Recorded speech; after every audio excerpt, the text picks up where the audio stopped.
Atwell. Yeah. Yeah, I mean, And most of So stunning. yeah. yeah, Stunning. absolutely. We watched Agent Carter, the television show. I never watched it, but I do think she's She was just just absolutely beautiful. Yeah. Stunning. And they And she has such a presence on camera. It's Does. just like, wow. I know. Well, and you know those comics so well. I know I'm not spoiling it, but what resonated with me was that when you change the simple dichotomy and you put the woman in a position of power, and the man is still very slight. He's not had the exaggeration of masculinity, yet they still find each other.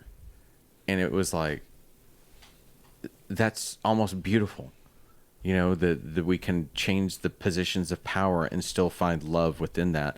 And I literally sat down there and I thought, I'll watch more of this shit if you're going to do that and let me find these themes again. Did you guys watch the Masters of the Universe show? Yeah, I did. No, I never cared for Master of the Universe, and I watched about 10 minutes. And when that stupid little floating thing showed up, I was like, I can't watch this. I mean, you Well, mean then Oracle? Then you missed something that you would enjoy later in the series when he dies. Does he die? Yes. Damn it. Did you watch it? Yeah. I did watch it, and you talk specifically about changing the role of the lead, following the female character as the protagonist and everything. This does that exact same thing. Instead of focusing primarily on He-Man and to a certain extent Skeletor, it shifts and follows Tila, and on some level a new character. a new character, Man and at Arms. but also Evil Lyn. Yeah. They kind of become a little bit more the focal point. And I do think that, to your point from earlier, when you take these established characters like your Mickey Mouse, Mickey Mouse can no longer be violent.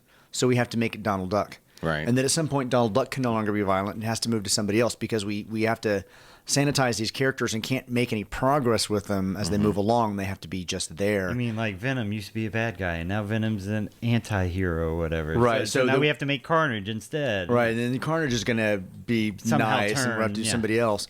It's just kind of fascinating how that kind of all rotates around. So, he's trying to explore the He-Man mythos in Masters of the Universe.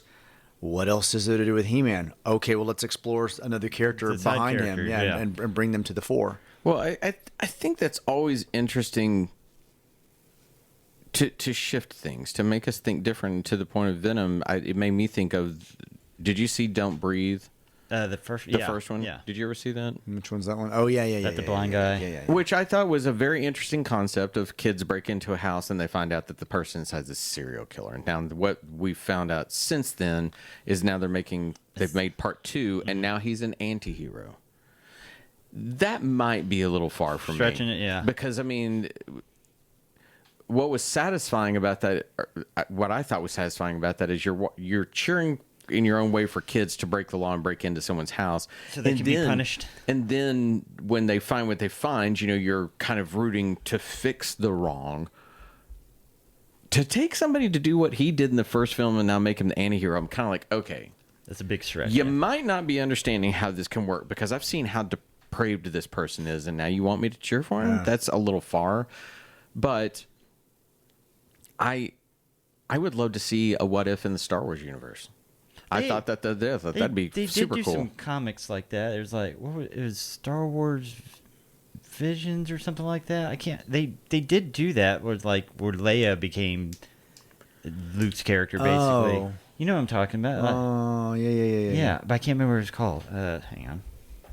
Well, the only thing that I can think of like that, and this is where I'll throw out. Was that like a miniseries? By this time, everybody will have heard this. That Star Wars Infinite. That was it. The wonderful writer J.W. Rensler, who we were going to try to have on the show to talk about his wonderful book, Making the Planet of the Apes, has passed away. I'm sure many of you heard that. If you've never read his bio, please go out there and look into it. And the reason that came to mind is that he helped create an adaptation of George Lucas's original script for Star Wars, The Star Wars, and it told all the machinations of how that would have worked had George been able to do his original vision, which was cloudy, to say, to be polite. But to Sean's point, it made Leia in a very different light. It put things like that. So I would like to see more of it. I think that with so many of the expanded things that they're doing within that universe, that could be a hell of a lot of fun. Yeah, it's called Star Wars Infinite. They did 3 series. It was one about Star Wars, one about Empire, and one about Strikes Okay. Back. Okay. Now, Richard, have you watched The Return of Bad the Jedi. Batch? We talked about it last week. Did we talk about it on the Was that in-between last or week? talked about it Okay. outside of it? I It, can't remember. it just wrapped up its yeah. first season. I remember going down and telling Chris that it was kind of like the first that you described it kind of like early Clone Wars, where you'd get Yeah. all these really episodic things, Mm-hmm. and then They you get to join the end, together at the it end. starts to become more of a plot when you get pulled in. But all the Star Wars animated shows have been like that, where the first season is like kind of kiddish, trying to figure it out, Yes. kind of moving around, jumping around, and then they begin to build something bigger afterwards, as they get further along. Please, if you can get Chris interested, just tell him this, and for you also, it does a great job by the end of really beginning to dovetail itself in and tell a perspective of that era of Star Wars that I never thought we'd get to see. Do you think they're also trying to fold in a little bit of how the Emperor survives by keeping that one scientist, and maybe she helps clone the bodies that become Snoke and him eventually? There Never thought about that, but that's a good point. There is some exploration that we need to go through to get to 7, 8, and 9 in terms of some of the characters. Can we just Not? delete 7, 8, 9? No, but I mean, we do need to find out. I agree. We need to find out Rey's origin and background and who her parents were. We need to find out what Palpatine has been doing and how he survives, and we need to learn about the planet. Maybe it's been done in the novels. I don't read the novels. I don't read the novels. Yeah. Either. I just don't There's have too time for many. that. There might have Yeah. been stuff done in the novels, but that the planet of the Sith that they were on at the end, where there were actual people there, when I thought they were just phantoms. Right. There's a whole bunch of stuff that we could go into that I would love to see we could do in the animated shows. Well, I think that what this does, and I promise I'm not going to spoil this for you. What I think it does really well is that it's taking the end of the prequel era before we go into the classic era, New Hope stuff. and it's really showing you The transition, how the Empire begins to take hold. And I think you see that, Mandalorian. I think you see that kind of thing. I think they're doing a wonderful job of at least laying in so that it actually makes the Empire a little bit scarier for me. You're seeing what they're willing to do to take control of a universe, of a galaxy. What I enjoy about the Mandalorian on some level is seeing what happens after we win, and how the Empire itself still structures exist. Mm-hmm. And we have all these moths that are out there that now still have battle cruisers or armies or planets. Right. And what Yeah. do they do? Where do they go? Do they become little kingdoms? Right. And they can lead us into 7, 8, and 9. I like that exploration as well, because when I first watched 7, I'm like, who's the First Order? Where did it come from? I still have issues with that. Are we Why are just they bringing- the resistance? And Why are we Right. bringing stuff back? if they're the government, why are they the resistance? That kind of that stuff. drove me insane. I'm like, resistance implies that you're going against something. Yeah. It should have been to the Republic. It should have. They should have just been the Republic. Yeah. There needed to be something else that prompted the conflict in 7 that we never saw. Well, and speaking of my man crush, Taika Waititi says he's finished first draft of his Star Wars film. Ah.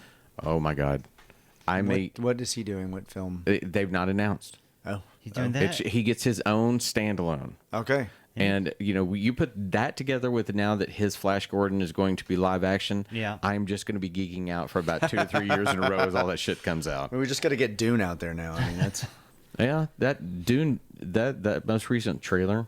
Oh my God, I that's probably of all of the geeky science fiction fantasy things, I've read that book more than any other. and they're breaking it into 2, right? Yeah, they're breaking, and it's the one of those. second one might not get done because the They'll get it director's so done. pissed off at Warner Brothers because of the whole releasing on HBO Max stuff. He's like, this is supposed to be in cinemas, so why the fuck should I make the second film? because they'll give him so much money.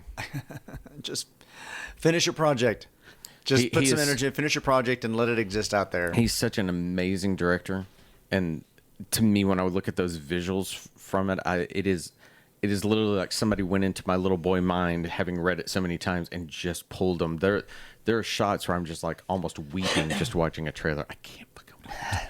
And it's the one, my daughter loves Timothée Chalamet, and it's the first time I've ever wanted to see a Timothée Chalamet because to me, he looks like Paul Atreides just so perfectly. Even though he's in his 20s, he still has that boyish look where he could be teen, something like that.